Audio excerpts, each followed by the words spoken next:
మీరు రోజు ఉదయాన్నే ఏమేమి తింటారు చెప్పండి, ఒక్కొక్కరు నక్షిత చెప్పు. ఇడ్లీ. అఖిల దోశ. ఇడ్లీ. లే, నువ్వేం తింటావు? ఉప్మా తింటావు. నువ్వు బోండా, చపాతి. నితిన్ పొంగలి. శోభాలాజీ చెప్పు. పెరుగన్నం. సద్దన్నం తింటావు. ఇంకా గుడి దోశ. Very good. ఒక్కొక్కటి తింటున్నారు కదా.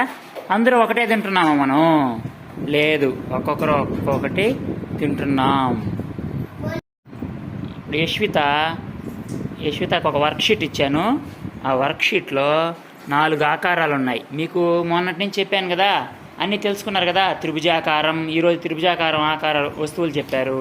తర్వాత వచ్చి వృత్తాకార వస్తువులు, చతురస్ర ఆకార వస్తువులు, దీర్ఘ చతురస్రాకార వస్తువులు అన్నీ చెప్పారు కదా. బొమ్మలు కూడా గీశారు, కలర్స్ వేశారు. ఓకే.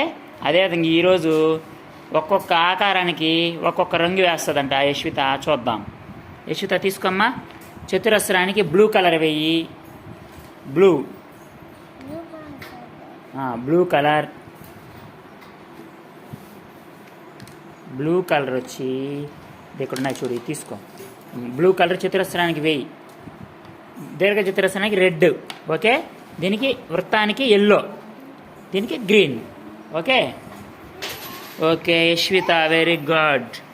దీర్ఘ చతురస్రానికి ఎరుపు, చతురస్రానికి నీలం, వృత్తానికి పసుపు, త్రిభుజాకారానికి ఆకుపచ్చ రంగు వేసింది. Very good. యశ్వితకు ఒకసారి క్లాప్స్ కొట్టండి గట్టిగా. హాయ్ ఫ్రెండ్స్, ఈరోజు ఫిజికల్ డెవలప్మెంట్లో భాగంగా పిల్లల్ని స్కూల్ పరిసరాలకి తీసుకెళ్ళి వారిచే చెట్లు నాటించాలి. ప్రతి ఒక్కరూ వారి పుట్టినరోజుకి ఒక చెట్టు నాటేలా ప్రోత్సహించాలి. అదే ఈరోజు ఫిజికల్ డెవలప్మెంట్.